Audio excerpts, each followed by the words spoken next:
Si tu as cliqué sur cette vidéo, cela montre que tu as pour objectif à court, moyen ou long terme d'immigrer au Canada afin de poursuivre tes études.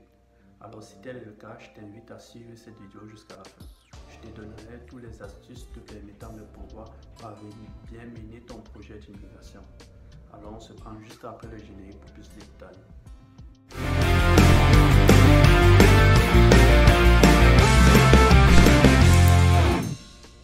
Bonjour à tous et bienvenue sur cette chaîne YouTube. C'est la première fois que tu y trouves, je me nomme William Tchakam d'origine camerounaise, immigré au Canada il y a de cela environ 3 ans.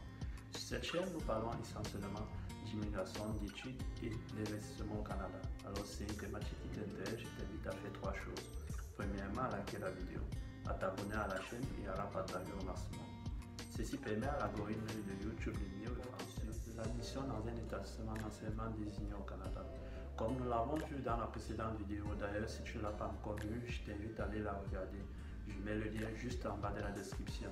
La première étape dans ce processus d'admission est premièrement le choix du cycle d'études. Est-ce une formation professionnelle dont la durée va varier entre 600 et 1800 heures et qui forme des jeunes étudiants aptes à intégrer le monde de l'emploi? Est-ce une formation collégiale dont la durée d'études varie entre 2 et 3 années et lui, tout comme le premier, forme aussi des jeunes étudiants aptes à intégrer le monde de l'emploi?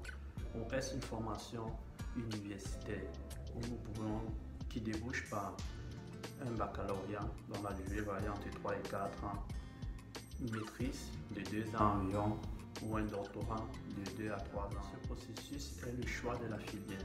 Cela dépendra de vos aspirations et de vos rêves, mais il sera plus judicieux de prendre une filière dont le corps de métier est le plus demandé au Canada, ce qui est le cas pour la plupart des formations professionnelles et collégiales. Ce processus concerne l'admission proprement dit. Pour ce faire, vous devez en premier lieu remplir le formulaire de demande d'admission.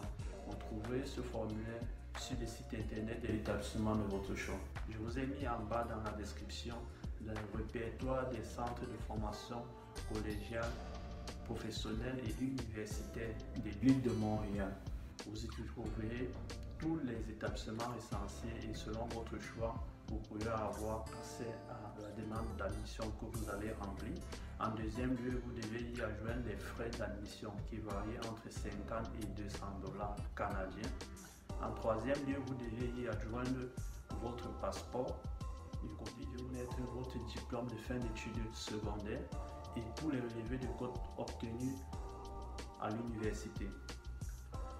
Il faut aussi noter que la demande d'admission selon l'établissement varie entre 2 et 4 semaines, après quoi vous sera délivré une lettre d'acceptation de l'établissement si elle est favorable, ce qui vous permettra de pouvoir faire votre demande de certificat d'acceptation du Québec pour ceux qui voudront venir au Québec et ensuite votre permis d'études. Avec ces deux documents, vous pourrez revenir finaliser l'admission auprès de l'établissement choisi afin d'obtenir une inscription.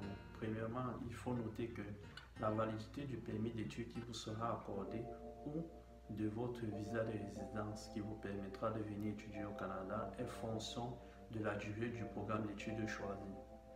Il faut bien choisir la rentrée désirée, automne celui de septembre et hiver celui de janvier, et aussi respecter les dates limites de dépôt de dossier, au risque de se faire admettre au cas où c'est favorable, mais reporter à une rentrée ultérieure. Troisième lieu, pour ceux qui ont un niveau d'études déjà élevé et qui arrivent au Canada dans un programme d'études, il est possible de se voir créditer certains cours, voire certaines années d'études en fonction de votre niveau actuel. Mais pour ce faire, vous devez tout de même réaliser ce qu'on appelle ici des équivalences. Cela se fait auprès du ministère de l'immigration, de la diversité et de l'inclusion du Québec, en abrégé MIDI. Après quoi, vous pourrez rapporter ces établissements où vous avez souscrit l'admission, ce qui permettra qu'on puisse vous créditer certains cours pour certaines années d'études à la rentrée suivante. J'espère que dans cette vidéo, j'ai pu vous aider à bien mener votre processus d'admission et je vous invite à laisser des commentaires en bas dans la description afin que je puisse mieux m'orienter sur des vidéos à venir.